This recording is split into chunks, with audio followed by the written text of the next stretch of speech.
Nëse dikush nga ju e gjen se sa pjata konsumova tek Rapsodia, ju kam borx një drek, po pa i numruar, ë?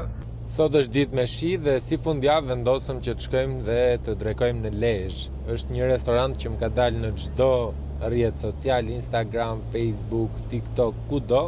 Zum vend dhe me njëherë u shfaq kamarieri me pijen e mirëseardhjes. Përpara se të sillte menun, shërbenin lëngun e shegës që e shoqëronin me grisini dhe byrek të vegjël me kos. Menuja realisht ishte si gazeta Chelsea dikur, pra gjeje gjithçka, mish, peshk, menun për fëmijë, por edhe për vegetarianë. Zgjedhje e vështirë në fakt, kështu që me ndihmën e kamarierit ne vendosëm për menun degustuese do. Duket e mirë.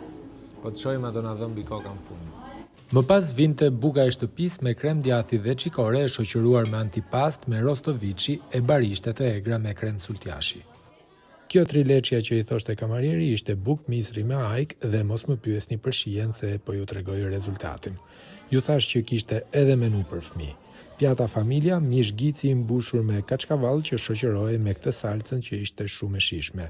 Të jemi sinqert, këtu shuajta nepset dhe shijova çdo ushqim. Kemi mish lepur, i cili është i shoqëruar me krem spinaçi edhe pluhur ulliri. Ishte nga ato restorantet që nuk t'i sjellin pjatat shpejt e shpejt, por kaluam 1 orë gjysmë kohë të shëndetshme. Pjata e radhës ishte një brusket me pancet deri dhe shurup viçi. Pjatat nuk mbaronin kurrë, tani është radha e mishit të viçit të regjur me kakao dhe shoqëruar me sallatë.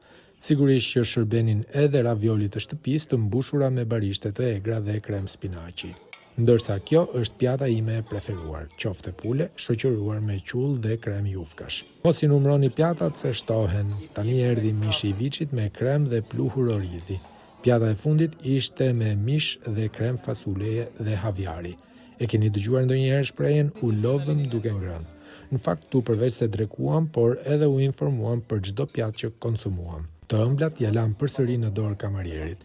Biskota me limon, ballokume dhe mafishe, sigurisht edhe akullore. A jeni kurioz të dini se sa paguam për 3 persona? Vetëm 70 euro. Si mendoni, ja vlen? Unë mendoj se po. Pasi ndonjëherë duhet ushqyer stomaku, por edhe mendja.